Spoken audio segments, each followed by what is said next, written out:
Hmm.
Anyway. আকাশ ভাই hello আচ্ছা আচ্ছা মাত্র ওকে শুরু করে দেন না লাইভে আছেন আর কথা বলেন না শুরু করে দেন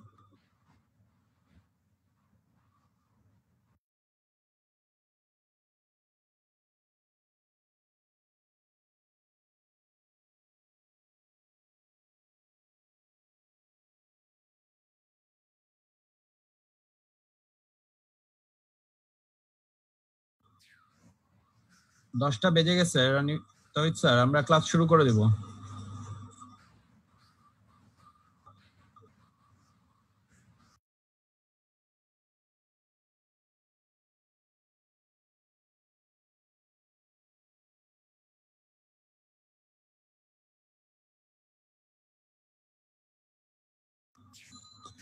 ফয়জুল স্যার সাউন্ড আবার আসছে না আপনি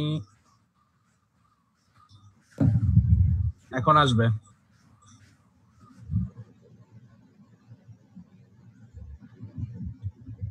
গুড মর্নিং এভরিওয়ান আসসালামু আলাইকুম ঘরে বসে শিক্ষার পক্ষ থেকে আমি তৌহিদুল ইসলাম আপনাদের সকলকে আমন্ত্রণ জানাচ্ছি আমাদের আজকের ক্লাসটিতে আমি আশা করছি আমাদের সাথে যে যেখান থেকে যুক্ত হয়েছেন ফেসবুক লাইভ থেকে যারা কানেক্টেড এবং আমাদের এখানে যারা পার্টিসিপেন্ট রয়েছেন প্রত্যেকে ভালো আছেন সুস্থ আছেন আমরা আজকে শুরু করতে যাচ্ছি আমাদের গণিত বইয়ের অধ্যায় 11 তথ্য উপাত্ত নিয়ে প্রথমেই প্রত্যেককে অসংখ্য ধন্যবাদ জানিয়ে আমরা ক্লাসটি শুরু করতে যাচ্ছি এবং ক্লাস শুরু করার আগে আশা করব প্রত্যেকের কাছে আপনাদের মূল বোর্ড বইটি আপনাদের একটি খাতা এবং একটি কলম থাকবে তাহলে চলুন শুরু করা যাক আমাদের আজকের ক্লাসটি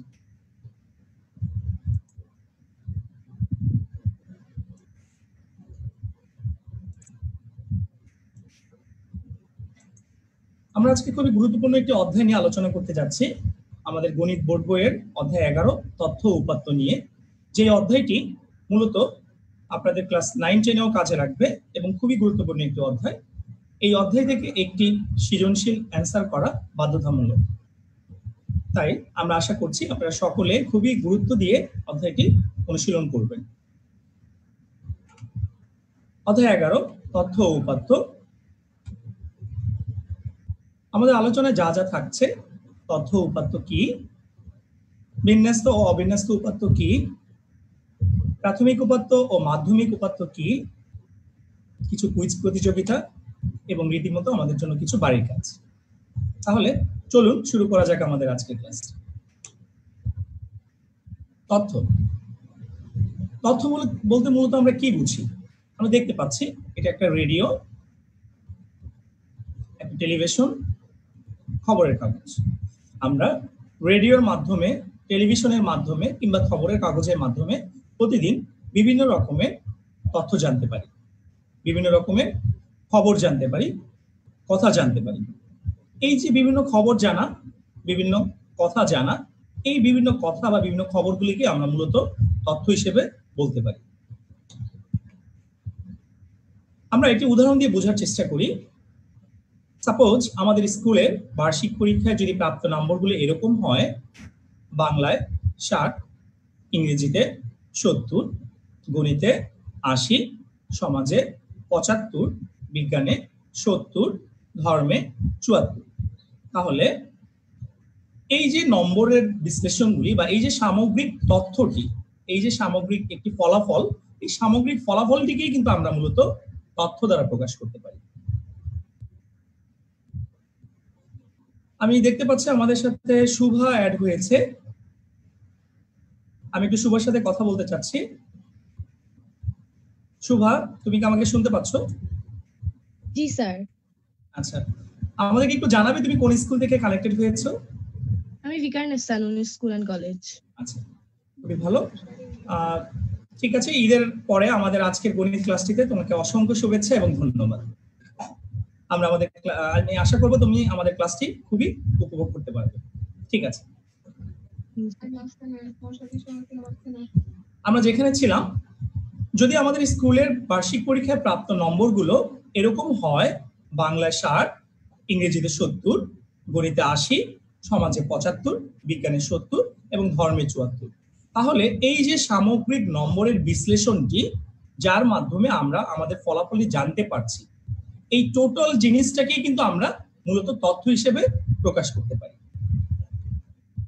অন্যদিকে যদি এমনটা হয়, উপাত্তগুলো কি? সাপোজ আমাদের স্কুলের কোনো পরীক্ষায় গণিত বিষয়ে 10 জন ছাত্রছাত্রী প্রাপ্ত নম্বরগুলি এমন ভাবে দেওয়া আছে: 50, 40, 70, 80, 90, 95, 37, 89, 55 এবং 70। আমি দেখতে পাচ্ছি এখানে কিছু নম্বর দ্বারা আমাদের গণিত পরীক্ষার প্রকাশ করা হয়েছে, ফলাফলটি প্রকাশ করা হয়েছে। তাহলে এই যে নম্বরগুলো, এই নম্বরগুলোকে আমরা বলতে পারি উপাত্ত। এই নম্বরগুলিকে আমরা বলতে পারি কিন্তু উপাত্ত। আচ্ছা, এবার আসি উপাত্তের প্রকারভেদ। উপাত্তটা মূলত আসলে কত প্রকার? 2 প্রকার। একটি হলো বিন্যস্ত উপাত্ত, অন্যটি হলো অবিন্যস্ত উপাত্ত। আমরা নামটি শুনলেই কিন্তু বুঝতে পারছি বিন্যস্ত বলতে কি বোঝায়। আমরা একটি উদাহরণ দিয়ে বোঝার চেষ্টা করব বিন্যস্ত এবং অবিন্যস্ত উপাত্তটি। যদি আমাদের কোনো পরীক্ষায় কিছু ছাত্রছাত্রীর গণিত বিষয়ে প্রাপ্ত নম্বরগুলি এমন ভাবে দেওয়া থাকে 55, 35, 70, 60, 90 এবং 80, আমরা দেখতে পাচ্ছি এই নম্বরগুলো কিন্তু এলোমেলো ভাবে দেওয়া আছে, সাজানো নয়। তাহলে যদি এলোমেলো ভাবে কোনো নম্বর দেওয়া থাকে বা কোনো উপাত্ত দেওয়া থাকে, তাহলে এই ধরনের উপাত্তকে আমরা নামকরণ করতে পারি অবিন্যস্ত উপাত্ত। কিন্তু যদি আমাদের এই নম্বরগুলি সাজিয়ে দেওয়া থাকতো, অর্থাৎ 35 থেকে 55, 60, 70, 80, 90, ডাজন্ট ম্যাটার আমরা ছোট থেকে বড় সাজিয়ে লিখছি না বড় থেকে ছোট সাজিয়ে লিখছি, যে কোনো একদিক থেকে যদি সাজানো থাকে, তাহলে এই সাজানো উপাত্তগুলোকে আমরা বলতে পারি বিন্যস্ত উপাত্ত। এবার চলে আসি আমরা উপাত্তের আরো 2টি প্রকারভেদে: প্রাথমিক বা প্রত্যক্ষ উপাত্ত, মাধ্যমিক বা পরোক্ষ উপাত্ত। আমরা কিন্তু নামটি শোনার সাথে সাথেই বুঝতে পারছি কোন ধরনের উপাত্তটি কিভাবে আমরা প্রকাশ করব। প্রথমটি দেখতে পাচ্ছি আমরা প্রাথমিক বা প্রত্যক্ষ, এবং পরেরটি দেখতে পাচ্ছি আমরা মাধ্যমিক বা পরোক্ষ। আমরা নিশ্চয়ই জানি প্রত্যক্ষ এবং পরোক্ষ কি। একটি সরাসরি ভাবে যুক্ত হওয়া, আর একটি কোনো মাধ্যম হয়ে যুক্ত হওয়া। আমরা দেখি এটি একটি স্কুল। যদি আমাদের একটি স্কুলের কোনো এক্সামে ফলাফল দেওয়া হয়, আমরা স্কুলে কোনো একটি এক্সাম দিয়েছি, সেটি হতে পারে অর্ধবার্ষিক পরীক্ষা কিংবা সেটি হতে পারে বার্ষিক পরীক্ষা। সেই এক্সামের যদি ফলাফল দেওয়া হয়, তাহলে এই ফলাফলের যে নাম্বারের তালিকাগুলি, এই ফলাফলের ভিতরে যে আমাদের নাম্বারের তালিকাগুলো, এই ধরনের তালিকাকে আমরা কিন্তু বলতে পারি প্রাথমিক বা প্রত্যক্ষ উপাত্ত। এই ধরনের তালিকাকে আমরা বলতে পারি প্রাথমিক বা প্রত্যক্ষ উপাত্ত, কারণ আমরা এই তালিকাটা পেয়েছি সরাসরি স্কুলের মাধ্যমে জানতে পেরেছি। দ্যাটস ওয়াই এই উপাত্তকে আমরা বলবো প্রাথমিক বা প্রত্যক্ষ উপাত্ত। কিন্তু যদি এমনটা হতো, ধরো কোন একটা আবহাওয়া অফিসের থেকে বলা হলো কিছু শহরের আবহাওয়া জরিপ করার জন্য, যদি কিছু শহরের তাপমাত্রাগুলোকে আমরা আবহাওয়া প্রতিষ্ঠানের মাধ্যমে জানতে পারি, তাহলে এই ধরনের উপাত্তকে কিন্তু আমরা বলবো মাধ্যমিক বা পরোক্ষ উপাত্ত। আমরা কিছু শহরের তাপমাত্রা আবহাওয়া প্রতিষ্ঠানের মাধ্যমে জানতে পারছি। এখানে আমরা কিন্তু সরাসরি কোনো শহরের তাপমাত্রা জানতে পারি না। অর্থাৎ আমাদেরকে যদি বলা হয় কিছু শহরের তাপমাত্রা বের করার জন্য, তাহলে কিছু শহরের তাপমাত্রা বের করতে যাওয়ার জন্য আমাদেরকে কি করতে হবে? কিছু আবহাওয়া প্রতিষ্ঠানের কাছে যেতে হবে। আমরা আবহাওয়া প্রতিষ্ঠানের মাধ্যম হয়ে এই শহরগুলোর তাপমাত্রা নির্ণয় করছি বা তাপমাত্রার তালিকা করছি। যেহেতু আমরা এটি অন্য একটি মাধ্যম হয়ে তালিকাটা তৈরি করছি, তাই এই ধরনের উপাত্তকে আমরা বলবো মাধ্যমিক বা পরোক্ষ উপাত্ত। চলো একটি উদাহরণ দিয়ে বোঝা যাক। তোমার স্কুলের বার্ষিক পরীক্ষায় গণিত বিষয়ে প্রাপ্ত নম্বরগুলো যদি এমন ভাবে দেওয়া থাকে 30, 40, 70 থেকে 85 পর্যন্ত, আবার কয়েকটি শহরের তাপমাত্রা যদি এমন ভাবে দেওয়া থাকে সেলসিয়াসে 20, 30, 25, 10, 16, 40, 36 এমন ভাবে দেওয়া থাকে, প্রথম যে নম্বরগুলো গণিত বিষয়ের আমাদের যে প্রাপ্ত নম্বরগুলো ছিল, এই নম্বরগুলিকে আমরা বলবো প্রত্যক্ষ উপাত্ত, এবং পরের যে নম্বরগুলি আছে পরের নম্বরগুলিকে আমরা বলবো পরোক্ষ উপাত্ত। আচ্ছা, প্রথমটি প্রত্যক্ষ কেন? কারণ আমরা দেখতেই পাচ্ছি এগুলি ছিল কিছু নম্বর। আমরা আগেই জেনে এসেছি যে জিনিসগুলি আমরা সরাসরি জানতে পারি, এই নম্বরগুলি কিন্তু আমরা সরাসরি আমাদের স্কুলের মাধ্যমে জানতে পারছি। দ্যাটস ওয়াই এই নম্বরের তালিকাগুলিকে আমরা বলবো প্রত্যক্ষ উপাত্ত। আর যেহেতু কিছু শহরের তাপমাত্রা বের করতে গেলে আমাদেরকে কি করতে হবে? কিছু আবহাওয়া প্রতিষ্ঠানের মাধ্যম হয়ে বা ভায়া হয়ে বা বিভিন্ন সোর্স থেকে আমাদেরকে তাপমাত্রাগুলি নির্ণয় করতে হবে বা বের করতে হবে। দ্যাটস ওয়াই এই তালিকাগুলিকে বলবো আমরা পরোক্ষ উপাত্ত। আমরা কি বুঝতে পেরেছি এইটুকু? যদি বুঝে থাকি থামস আপ। Thank you. এবার আমাদের জন্য কিছু কুইজ থাকছে।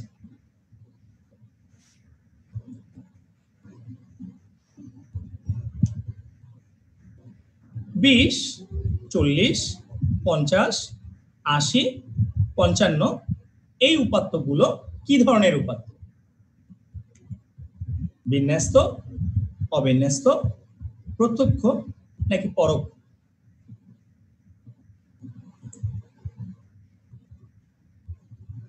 Right, absolutely right. এই উপাত্তগুলিকে আমরা বিন্যস্ত উপাত্ত বলতে পারি না। এই উপাত্তগুলিকে আমরা বিন্যস্ত উপাত্ত বলতে পারি না বিকজ অফ আমরা দেখতে পাচ্ছি কিন্তু এখানে 20, 40, 50, 80 মাঝখানে একটি 80 আছে এবং এর পরে আবার কিন্তু 55 রয়েছে। অর্থাৎ নম্বরগুলো কিন্তু ছোট থেকে বড় যাচ্ছিল, কিন্তু পরে আবার এখানে একটি ছোট নাম্বার চলে আসছে। অর্থাৎ এটি ছোট থেকে বড় সাজানো নেই। যেহেতু এটি সাজানো নেই, তাহলে সাজানো না থাকলে সে ধরনের উপাত্তকে আমরা কি বলতে পারি? অবিন্যস্ত উপাত্ত। আচ্ছা, ঠিক আছে। এবার পরেরটি আমরা একটু খেয়াল করব। 10, 20, 30, 40, 50 উপাত্তগুলো কি ধরনের উপাত্ত? 10, 20, 30, 40, 50 এই উপাত্তগুলো কি ধরনের উপাত্ত? অপশন ক বিন্যস্ত, খ অবিন্যস্ত, গ প্রত্যক্ষ নাকি ঘ পরোক্ষ? কোনটা হবে? নাম্বার 1। ওকে, আমরা একটু দেখি। হ্যাঁ, নাম্বার 1 হবে, কারণ আমরা দেখতেই পাচ্ছি এটি ছোট থেকে বড় আকারে খুব সুন্দর করে সাজিয়ে দেওয়া আছে। আচ্ছা, আমাদের কিছু বারের কাজ থাকবে। বাড়ির কাজটি নেওয়ার আগে আমি শুভাকে একটু বলবো। শুভা, আমরা কি বুঝতে পেরেছি প্রত্যক্ষ বা পরোক্ষ উপাত্ত এবং বিন্যস্ত বা অবিন্যস্ত উপাত্তগুলো কি ধরনের উপাত্ত? জি। আচ্ছা, আমাকে একটু আপনি বলতে পারেন যে প্রত্যক্ষ উপাত্তটাকে আমরা কিভাবে বুঝবো এবং পরোক্ষ উপাত্তটাকে আমরা কিভাবে বুঝবো? প্রত্যক্ষ উপাত্ত বলতে যেটা সরাসরি যে উপাত্তটা আমরা জানতে পারছি সেটা হচ্ছে প্রত্যক্ষ উপাত্ত, আর যে উপাত্তটা আমরা কোনো মাধ্যম বা কোনো ওয়েদার সোর্স দ্বারা জানতে পারছি সেটা হচ্ছে পরোক্ষ উপাত্ত। আর Exactly. বিন্যস্ত উপাত্ত হচ্ছে যেটা সাজানো থাকে সেটা হচ্ছে বিন্যস্ত উপাত্ত, আর যেটা সাজানো থাকে না যে উপাত্তগুলো সেটা হচ্ছে অবিন্যস্ত উপাত্ত। এক্স্যাক্টলি, ঠিক আছে, থ্যাংক ইউ ভেরি মাচ। এখন আপনি আপনার নিজের মতো করে আমাকে যেটা করবেন, আপনার খাতায় আপনি আপনার নিজের মতো করে একটি প্রত্যক্ষ এবং একটি পরোক্ষ উপাত্ত সাজিয়ে আমাকে একটু স্ক্রিনে দেখাবেন। আপনি আপনার নিজের মতো করে প্রত্যক্ষ এবং পরোক্ষ উপাত্ত সাজিয়ে আপনাকে খাতায় লিখে আমাদেরকে স্ক্রিনে দেখাবেন। খুবই ইজি একটি জিনিস, আমি আশা করছি করতে পারবেন খুব দ্রুত। এবং এই চ্যাপ্টারটি কিন্তু খুবই গুরুত্বপূর্ণ একটি অধ্যায়, যেটি থেকে আমাদের একটি সৃজনশীল অ্যান্সার করা বাধ্যতামূলক। ঠিক আছে, আমি আশা করছি খুব দ্রুত গতিতে করতে পারবেন।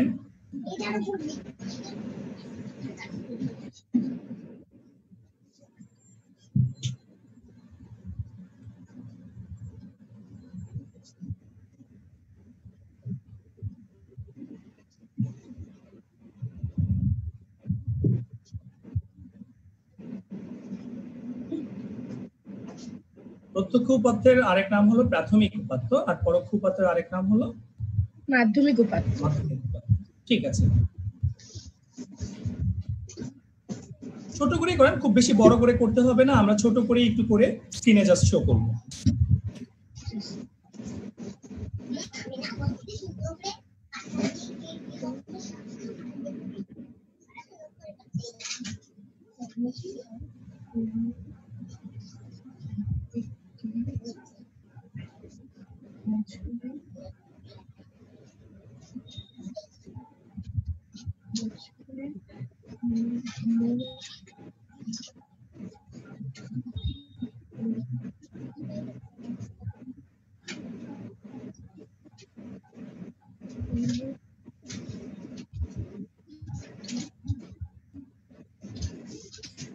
শুভ, আমরা সময় দিতে পারছি না, আমি আশা করছি আপনার হয়ে গেছে।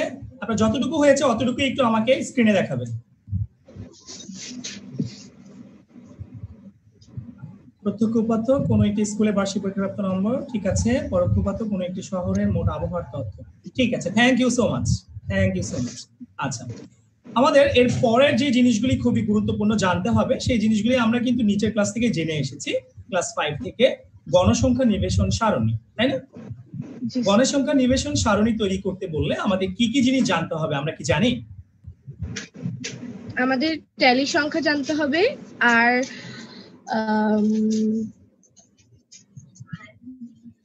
ট্যালি সংখ্যা ছাড়া ট্যালি জানতে হবে, শ্রেণীব্যাপ্তি, শ্রেণী সংখ্যা জানতে হবে, শ্রেণীব্যাপ্তি জানতে হবে, এবং গণসংখ্যা দ্বারা প্রকাশ করতে হবে, তাই তো? আচ্ছা, অর্থাৎ আমরা যদি কোনো গণসংখ্যা নিবেশন সারণী তৈরি করতে চাই, খুবই গুরুত্বপূর্ণ একটি প্রশ্ন আপনাদের এই চ্যাপ্টারের। আপনাদেরকে বলা হয় এমন ভাবে যে কিছু তথ্য দেওয়া থাকে, কিছু তথ্য দেওয়া থাকলে সেই তথ্যগুলিকে বলা হয় অনেক সময় যে এই তথ্যগুলিকে আমরা একটি গণসংখ্যা নিবেশন সারণীর মাধ্যমে প্রকাশ করব।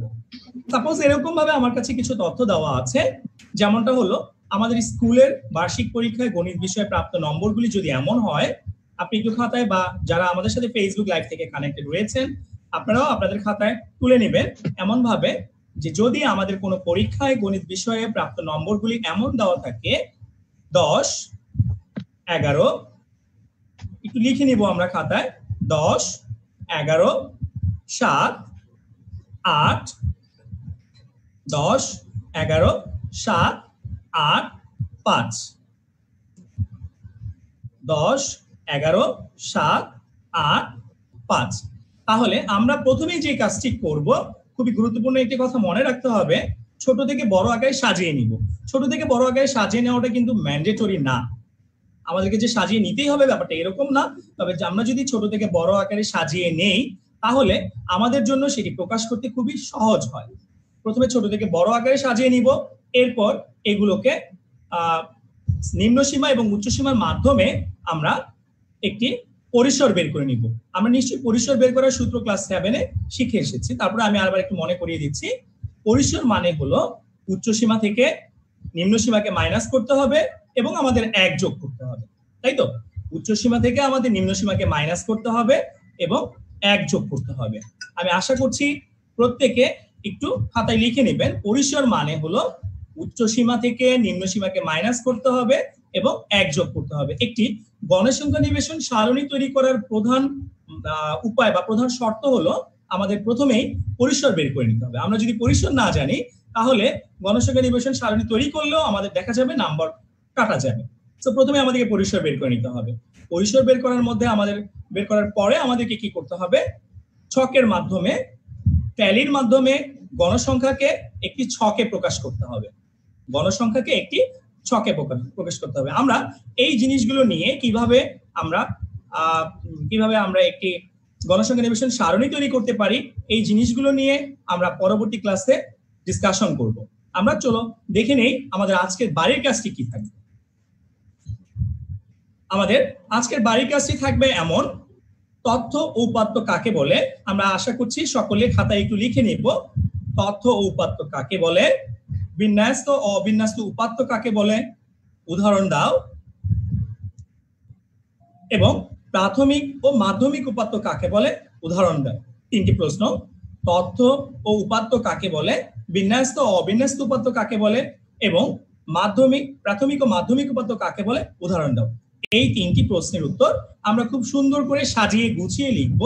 লিখে পরবর্তী ক্লাসের জন্য আমরা বাড়ির কাজ হিসেবে নিব। এবং আমরা পরবর্তী ক্লাস থেকে গণসংখ্যা নিবেশন সারণী থেকে পরের যে টপিকস গুলো আমাদের আছে, কিভাবে গড় নির্ণয় করতে হয়, কিভাবে মধ্যক নির্ণয় করতে হয়, সেই জিনিসগুলো নিয়ে বিস্তারিত আলোচনা করব। এবং আমি আশা করছি প্রত্যেকেই খুব সুন্দর মতো করে আমাদের বাড়ির কাজগুলো করবে। আমাদের আজকের ক্লাসটি এই পর্যন্তই থাকবে। ঈদের পরের ক্লাসটিতে অংশগ্রহণ করার জন্য আপনাদের সকলকে অসংখ্য ধন্যবাদ জানিয়ে আমরা আমাদের পরের ক্লাসটি শুরু করতে যাচ্ছি। ওকে, ভালো থাকবেন, সুস্থ থাকবেন। আল্লাহ হাফেজ।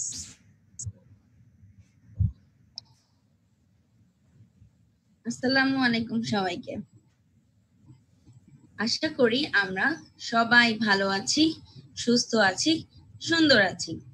আমার সাথে যারা আজকে ফেসবুক লাইভে জয়েন করেছো, তোমাদের সবাইকে আন্তরিক শুভেচ্ছা জানিয়ে আমি কাশফিয়া আহমেদ আজকে আমাদের ঘরে বসে শিক্ষা কার্যক্রমটা শুরু করতে যাচ্ছি। আমরা গতদিন কি নিয়ে আলোচনা করেছিলাম আমাদের কি মনে আছে? হ্যাঁ, আমরা গতদিন আমাদের সাধারণ বিজ্ঞান বইয়ের 8ম শ্রেণীর যে চ্যাপ্টারটা নিয়ে আলোচনা করেছিলাম সেটা কি? সেটা ছিল পৃথিবী ও মহাকর্ষ। আচ্ছা, এখন আমরা সেখানে কি নিয়ে আলোচনা করেছিলাম? আমরা আলোচনা করেছিলাম মহাকর্ষ নিয়ে। আমরা জেনেছি যে পৃথিবীর প্রত্যেকটা বস্তু কি করছে, একে অপরকে নিজের দিকে কি করছে, আকর্ষণ করছে, তাই না? হ্যাঁ, এবং আজকে আমরা এটা নিয়ে আরো বিস্তারিত জানবো। এবং তোমাদেরকে একটু বলে রাখি, আজকের যে টপিকটা আমি তোমাদেরকে নিয়ে আলোচনা করব সেটা কিন্তু খুব মনোযোগ দিয়ে তোমাদেরকে শুনতে হবে, বুঝতে হবে। যদি না বুঝো বা না জেনে থাকো তাহলে কি করতে হবে? তাহলে কমেন্ট সেকশনে আমাদেরকে জানিয়ে দিতে হবে। আর তোমরা যদি চাও যে তোমাদের সাথে তোমাদের যারা ফ্রেন্ডরা আছে একসাথে বসে ক্লাসটা দেখবে, শুনবে, তাহলে তোমরা আমাদের এই ক্লাসটা বেশি বেশি শেয়ার করে ফেলবে। ওকে, নেক্সট টপিকে স্টার্ট করার আগে আমি একটু তোমাদের যে হোমওয়ার্ক দিয়েছিলাম ওটা নিয়ে একটু আলোচনা করব। আমি দেখতে পাচ্ছি আমাদের সাথে এখানে জয়েন করেছে সুভা।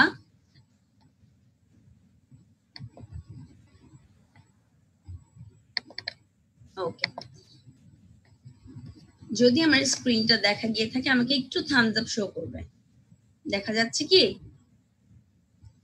ওকে, আচ্ছা, আমাদের যে বাড়ি কাজটা ছিল সেটা ছিল যে সুমি গ্রীষ্মকালের ছুটিতে গ্রামে বেড়াতে গেল। একদিন গ্রামে কি হলো, তীব্র বেগে ঝড়ো হাওয়া বইতে লাগলো। সুমিদের বাসায় প্রচুর আম গাছ। সুমি লক্ষ্য করলো যে আমগুলো অন্য কোনো দিক দিয়ে না গিয়ে কোথায় পড়ছে, মাটিতে পড়ছে।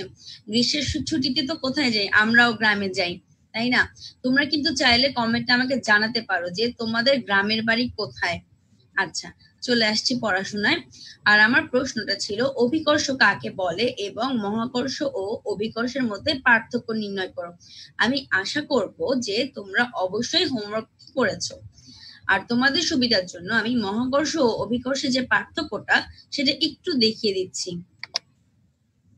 খেয়াল করো, মহাকর্ষের সংজ্ঞাটা কি ছিল? এই বিশ্বের যে কোনো দুটি বস্তুর মধ্যে যে আকর্ষণ তাকে কি বলা হয়? তাকে মহাকর্ষ বলা হয়। এবং অপরদিকে অভিকর্ষ কাকে বলে? পৃথিবী ও অন্য যে কোনো বস্তুর মধ্যে যে আকর্ষণ তাকে অভিকর্ষ বলে। আমি কেন বারবার এই সংজ্ঞাটা বা প্রসঙ্গটা নিয়ে আসছি, যেন এই যে মহাকর্ষ আর অভিকর্ষ কাকে বলে এদের মধ্যে যে একদম বেসিক যে ডিফারেন্স বা পার্থক্যটা বলতে পারো সেটা তোমাদের বোধগম্য হয়। তাহলে কি হবে? তাহলে কিন্তু আসলে আমার সুবিধা হবে। তোমরা আসলে জানতে চাইতে পারো যে আমরা মানে তোমরা বুঝলে আমার কি সুবিধা। যদি তোমরা এটা বুঝে ফেলো তাহলে সামনে যে পরবর্তীতে আমরা এই ব্যাপারগুলো নিয়ে আরো বিস্তারিত আরো বিশদ আলোচনা যাব, তখন কি হবে? তখন কিন্তু তোমরা আমার সাথে সুন্দর করে পার্টিসিপেট করতে পারবে। ঠিক আছে? তোমরা বুঝতে পারবে যে কোন আকর্ষণটা আসলে মহাকর্ষ এবং কোন আকর্ষণটা আসলে কি অভিকর্ষ। তাহলে মহাকর্ষ কি? বিশ্বের যে কোনো দুইটা বস্তুর মধ্যে আকর্ষণ, আর অভিকর্ষ হচ্ছে পৃথিবীর সাথে অন্য যে কোনো বস্তুর মধ্যে আকর্ষণ। মনে করো এই যে তোমার সাধারণ বিজ্ঞান বইটা নিয়ে তুমি বসে আছো, এই যে সাধারণ বিজ্ঞান বইটা সাথে পৃথিবীর যে আকর্ষণটা সেটাই হচ্ছে কি অভিকর্ষ। আচ্ছা, দ্বিতীয় পার্থক্যটা কি? সব মহাকর্ষ বল অভিকর্ষ নয়। আর অভিকর্ষের ক্ষেত্রে কি ছিল? অভিকর্ষ বল এক ধরনের মহাকর্ষ। আচ্ছা, সব মহাকর্ষ বল অভিকর্ষ নয় কেন? কারণটা হচ্ছে আমরা সংজ্ঞাতে কি বলেছিলাম, বিশ্বের যে কোনো বস্তুর মধ্যে যে আকর্ষণ তাকে কি বলছে? মহাকর্ষ।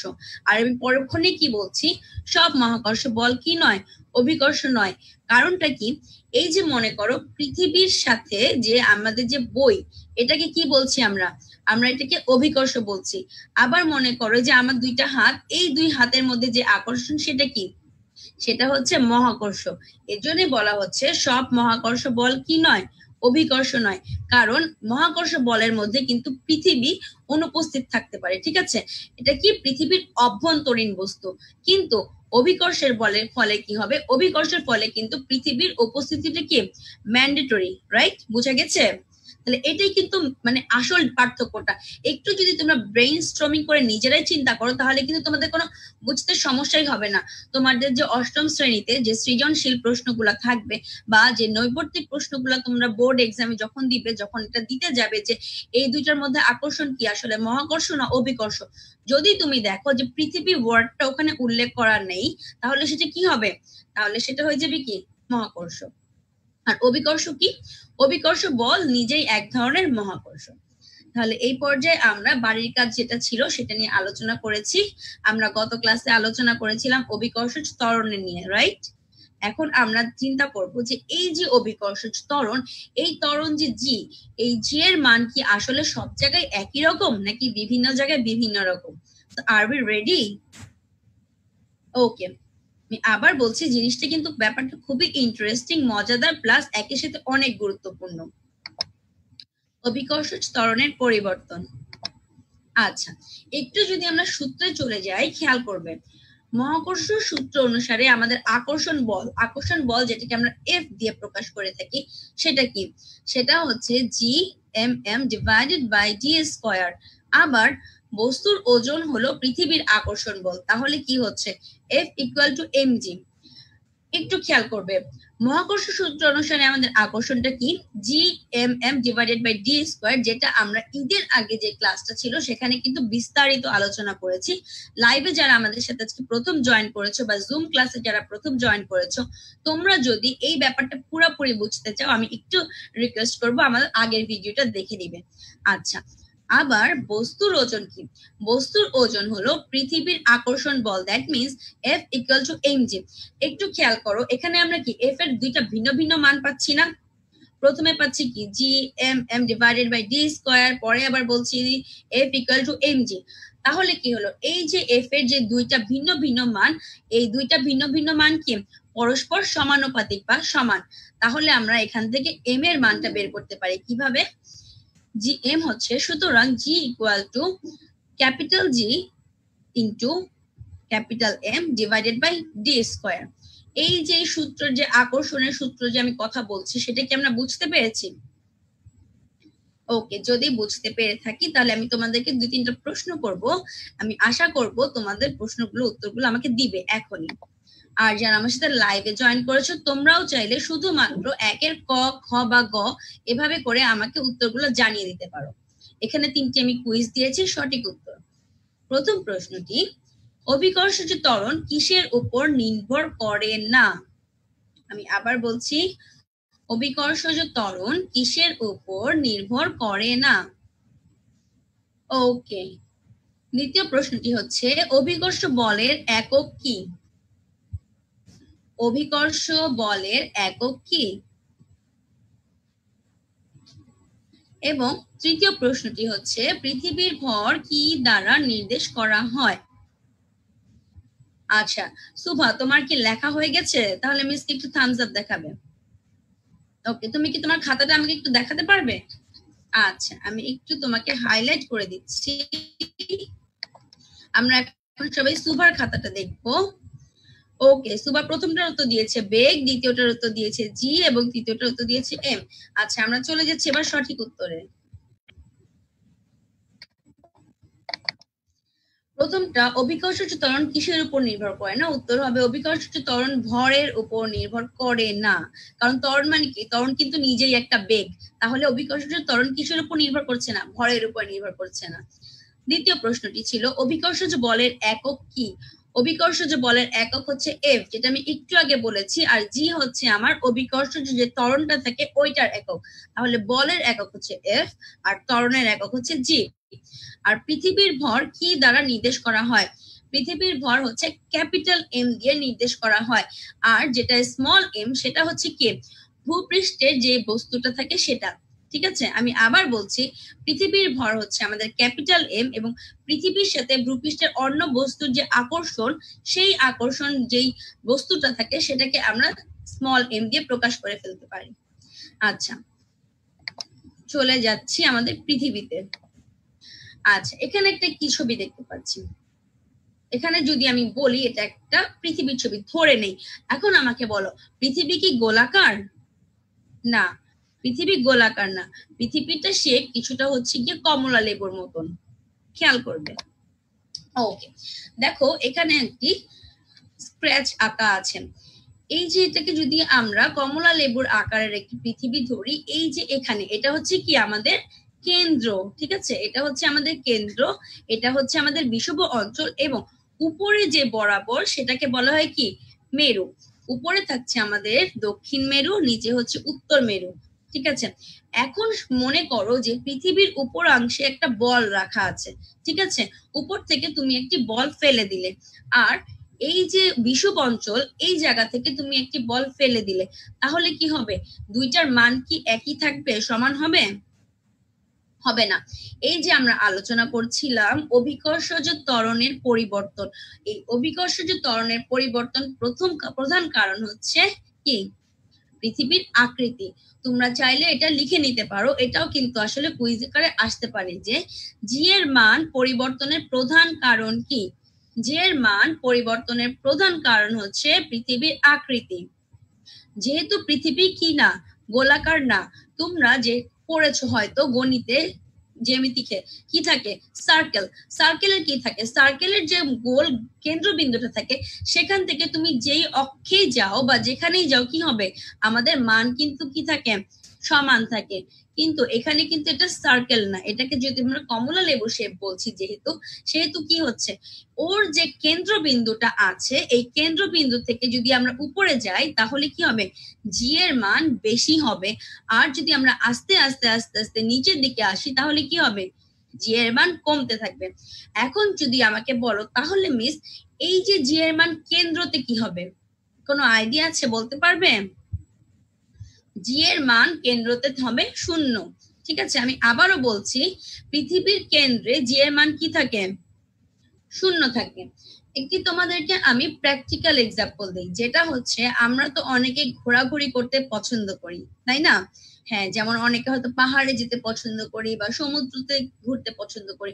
খেয়াল করবে, তুমি যখন পাহাড়ে উঠছো, ঠিক আছে, তখন কি হয়? তুমি কিন্তু ভূপৃষ্ঠ থেকে অনেক উপরে উঠে গেছো এবং তুমি ফিল করতে পারো, বা কখনো যদি গিয়ে থাকো ভবিষ্যতে যাবে হয়তো, তোমরা খেয়াল করবে তোমাদের ওজন কিন্তু একটু কম মনে হচ্ছে। ঠিক আছে, এর কারণ কি?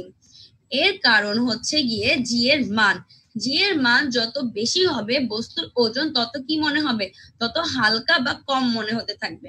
আবার যদি মনে করো তুমি এখানে চলে আসলে, এই অক্ষে চলে আসলে, অক্ষাংশ রেখার কাছাকাছি, সেক্ষেত্রে কি হবে? সেক্ষেত্রে কি হচ্ছে, সেক্ষেত্রে জি এর মান কমে যাচ্ছে কিন্তু বস্তুর ওজন কি হচ্ছে, বেড়ে যাচ্ছে। আচ্ছা, তাহলে আমরা কি বুঝতে পেরেছি এই যে অভিকর্ষজ ত্বরণ জি এর মান বিভিন্ন স্থানে বিভিন্ন হওয়ার প্রধান কারণটা কি? রাইট। তাহলে আমরা যদি বুঝে থাকি তাহলে আমাদের তো এটাও জানা দরকার, তাহলে আমাদের বিষুব অঞ্চলে জি এর মান কত, তারপরে হচ্ছে মেরু অঞ্চলে জি এর মান কত, জানতে চাও? ওকে, আমি বলবো তোমরা এটা নোট করে নিবে, নোট করে এগুলো কি করবে, মুখস্থ করে নিবে। কারণ কি, কারণ হচ্ছে এই মানগুলো কিন্তু কখনোই পরিবর্তন হবে না, ঠিক আছে? ওকে, খেয়াল করো, যেহেতু পৃথিবী সম্পূর্ণ গোলাকার নয়, অর্থাৎ পৃথিবীর ব্যাসার্ধ সব জায়গায় কি নয়, সমান নয়, তাই ভূপৃষ্ঠে স্থান ভেদে অভিকর্ষজ ত্বরণের মানের কি দেখা যাচ্ছে, পরিবর্তন দেখা যাচ্ছে। আর এই পরিবর্তনটা কেন হয়ে থাকে? এটি পৃথিবীর ব্যাসার্ধর বর্গের ব্যস্তানুপাতে পরিবর্তিত হয়ে থাকে। আমি আবার বলছি, পরিবর্তনটা কিভাবে হয়ে থাকে, পৃথিবীর যে ব্যাসার্ধের যে বর্গ আছে ওইটার ব্যস্তানুপাতে পরিবর্তিত হয়ে থাকে। আচ্ছা, একটু আমি তোমাদেরকে বলি। ওকে, হ্যাঁ, যেটা আমি বলছিলাম যে তোমরা, আমি একটু আগে আলোচনা করেছি কি, যে অভিকর্ষজ ত্বরণের মান জি, যেটা কেন পরিবর্তন হয়, পৃথিবীর আকৃতির কারণে। তোমরা কি জানো আরেকটা ছোট কারণেও কিন্তু জি এর মান পরিবর্তিত হয়ে থাকে? আমরা কি আহ্নিক গতি আর বার্ষিক গতি সম্পর্কে পড়েছি? আমরা কিন্তু আগের ক্লাসে আহ্নিক গতি আর বার্ষিক গতি সম্পর্কে পড়েছি। আহ্নিক গতিটা কি? আহ্নিক গতিটা আমি খুব সংক্ষেপে বলবো, কারণ এটা নিয়ে আমরা পরবর্তী ক্লাসে বিস্তারিত আলোচনা করব। আহ্নিক গতিটা হচ্ছে এরকম একটা জিনিস যেটার ফলে কি হয়ে থাকে, এই যে দিন রাত্রির পরিবর্তন হয়ে থাকে। এখন যেমন মনে করো কয়টা বাজে, এখন হচ্ছে গিয়ে 10:34 বাজে, এখানে সকাল, কিন্তু আমেরিকায় এখন কয়টা বাজে, আমেরিকায় কিন্তু এখন রাত 1:30 বাজে, ঠিক আছে? এই যে পরিবর্তনটা হচ্ছে সেটা কিসের কারণে হচ্ছে, সেটা হচ্ছে আহ্নিক গতির কারণে। এবং এই পরিবর্তনের কারণেও কি হয়ে থাকে জানো, এই পরিবর্তনের কারণেও পৃথিবীর বিভিন্ন স্থানে জি এর মান বিভিন্ন হয়ে থাকে। ওকে, তাহলে এটা একটু নোট করে নিবে তোমরা যে মেরু অঞ্চলে পৃথিবীর ব্যাসার্ধ কি সবচেয়ে কম বলে সেখানে অভিকর্ষজ ত্বরণের মান সবচেয়ে বেশি। ওকে, তাহলে এটার অভিকর্ষজ ত্বরণের মান কত, 9.83217 ms স্কয়ার। একটু এটা তুলে নিবে মানটা। আমি আবার বলছি, মেরু অঞ্চলে পৃথিবীর ব্যাসার্ধ সবচেয়ে কম, যেটা আমি একটু আগে বলেছিলাম, মেরু অঞ্চল মানে উপরে, সেখানে ব্যাসার্ধ সবচেয়ে কম বলে অভিকর্ষজ ত্বরণের মান বেশি। যে একটু আগে বললাম পাহাড়ে উঠলে কি হয়, আমাদের ওজন একটু হালকা মনে হয়, তাহলে এখানে কি পৃথিবীর ব্যাসার্ধ কম কিন্তু অভিকর্ষজ ত্বরণের মান অনেক বেশি। ওকে, যদি এই মানটা তোমাদের তোলা হয়ে যায় তাহলে আমাকে একটু থামস আপ দেখাবে, আমি তাহলে পরবর্তী স্লাইডে চলে যাব। ওকে, আচ্ছা, বিষুবীয় অঞ্চলে ব্যাসার্ধ অপেক্ষাকৃত বেশি বলে অভিকর্ষজ ত্বরণের মান অপেক্ষাকৃত কম। তাহলে বিষুবীয় অঞ্চলে আমাদের অভিকর্ষজ ত্বরণের মান কত হচ্ছে, 9.7803 m স্কয়ার। আমি আবার বলছি, বিষুবীয় অঞ্চল, বিষুবীয় অঞ্চল কোনটা ছিল, যেটা সাইড ওয়াইজ ছিল আমাদের কেন্দ্র থেকে। বিষুবীয় অঞ্চলে ব্যাসার্ধ অপেক্ষাকৃত বেশি এবং আমাদের ওজনও কিন্তু সেখানে বেশি অনুভূত হয়। অপেক্ষাকৃত বেশি বলে অভিকর্ষজ ত্বরণের মান অপেক্ষাকৃত কম। ওকে, ঠিক আছে। আর ক্রান্তীয় অঞ্চলে এর মান কত? ক্রান্তীয় অঞ্চলে এর মান, শুভা আমি তোমার অ্যান্সারটা দিব, আমি আসছি এটাতে। ক্রান্তীয় অঞ্চলে এর মান কত? ক্রান্তীয় অঞ্চলে এর মান হচ্ছে 9.7891 ms-2 বা ms স্কয়ার। এখন আমরা কি করব, আমরা এই মানগুলো যদি লেখা হয়ে থাকে মিসকে একটু থামস আপ দেখাবো। আচ্ছা, এখানে আমি এর মধ্যে সুভা আমাদের একজন স্টুডেন্ট আছে যে নাকি আমাদের একটু কোশ্চেন করেছে, সেটা হচ্ছে এম স্কয়ার কি। এম হচ্ছে গিয়ে মিটার আর হচ্ছে গিয়ে সেকেন্ড, ঠিক আছে? তোমরা এটাকে এভাবেও বলতে পারো, মিটার পার সেকেন্ড স্কয়ার। আমি সুবিধার জন্য এম স্কোয়ার বলেছি, কিন্তু এটা আসলে হচ্ছে মিটার পার সেকেন্ড স্কোয়ার। যদি মনে না থাকে তোমরা লিখে নিতে পারো, অথবা তোমাদের পাঠ্য বইয়ের পৃষ্ঠা নাম্বার 68-তে এটা সুন্দর করে লেখা আছে, তোমরা চাইলে বই আন্ডারলাইনও করে ফেলতে পারো। তাহলে আমরা এভাবে বলতে পারি ক্রান্তীয় অঞ্চলে মান হচ্ছে 9.7898 মিটার পার সেকেন্ড স্কোয়ার। ওকে, এখন চিন্তা করো একটা চিন্তার বিষয়, এটা কিন্তু আমার মাথায় চিন্তা অনেকক্ষণ ধরেই, বা আমি যখন তোমাদের বয়সে ছিলাম চিন্তা করতাম যে এই যে মনে করো মেরু অঞ্চলে একটা মান, তাই না, বিষুবীয় অঞ্চলে একটা মান, কেন্দ্রে একটা মান, তাহলে আমরা যখন পৃথিবীতে একটা বস্তুর মান নির্ণয় করতে যাব আমরা আসলে কোনটা চিন্তা করে নিব? কারণ সবসময় কিন্তু ওই সুযোগটা হয় না, তাই না, যে আমি বিষুবীয় অঞ্চল থেকে পরীক্ষা করছি না মেরু অঞ্চল থেকে পরীক্ষা করছি। সেই যে প্রবলেমটা থেকে বের করার জন্য বিজ্ঞানীরা কি করেছেন, বিজ্ঞানীরা একটি আদর্শ মান তৈরি করেছেন। এখন আমরা জানবো আদর্শ মানটা কি। আদর্শ মান দেখো, ভূপৃষ্ঠের বিভিন্ন স্থানে অভিকর্ষজ ত্বরণের মান বিভিন্ন বলে 45 ডিগ্রি অক্ষাংশে বা 45 ডিগ্রি অক্ষাংশে সমুদ্র সমতলে এর মানকে কি ধরা হয়? আদর্শ মান ধরা হয়। আর এর মানটা কি? এর মানটা হচ্ছে 9.80665 মিটার পার সেকেন্ড স্কোয়ার। আর হিসাবের সুবিধার্থে আমরা কি লিখতে পারি? হিসাবের সুবিধার্থে আমরা এটাকে 9.8 বা 9.8 অথবা 9.81 এম স্কোয়ার ধরতে পারি। আমরা জানি কি, আমরা একটা গণিতেও শিখে এসেছি যে দশমিকের পরে 2 ঘর নিতে হয় এবং তৃতীয় ঘরের মান যদি 5-এর বেশি হয় তাহলে কি হয়, সেখানে 1 যোগ করা হয়, তাই না? তাহলে শূন্যর সাথে 1 যোগ করে আমরা কি পাচ্ছি? 9.81 মিটার পার সেকেন্ড স্কোয়ার। তাহলে নিশ্চয়ই আমরা বুঝে গেছি এই পর্যন্ত। ওকে, তাহলে তোমাদেরকে আমি ছোট্ট একটা মজার বাড়ির কাজ দিচ্ছি, আশা করব তোমরা এটা করে ফেলবে। দেখো, রাফিকা ও শাফিকা 2 বোন, তারা বাসার ছাদে কি খেলছে? ব্যাডমিন্টন খেলছিল। আমরা কিন্তু অনেকেই শীতের সময় কি করে থাকি, ব্যাডমিন্টন খেলে থাকি। কেউ হয়তো উঠানে খেলি, কেউ বারান্দায় খেলি, আবার অনেকে কোথায় খেলতে পারি, ছাদেও খেলে থাকি। খেলতে খেলতে হঠাৎ করে কর্কটা নিচে পড়ে গেল। তাহলে এইটার আলোকে তোমরা আমাকে 2টো প্রশ্নের উত্তর দিবে। প্রথম প্রশ্নটা হচ্ছে অভিকর্ষজ ত্বরণ কাকে বলে, এবং দ্বিতীয় প্রশ্নটা যেটা আমরা এখন বিশদ আলোচনা করলাম, পৃথিবীর বিভিন্ন স্থানে জি এর মান বিভিন্ন, ব্যাখ্যা করো। আমি আবার বলছি, এটা কিন্তু অনেকই গুরুত্বপূর্ণ একটা প্রশ্ন, ঠিক আছে? ওকে, যদি তোমরা বুঝে থাকো তাহলে আশা করি সুন্দর করে তোমরা আমাকে হোমওয়ার্কগুলো করে দিবে। সেই পর্যন্ত আমরা সবাই ভালো থাকবো, সুস্থ থাকবো। আল্লাহ হাফেজ সবাইকে।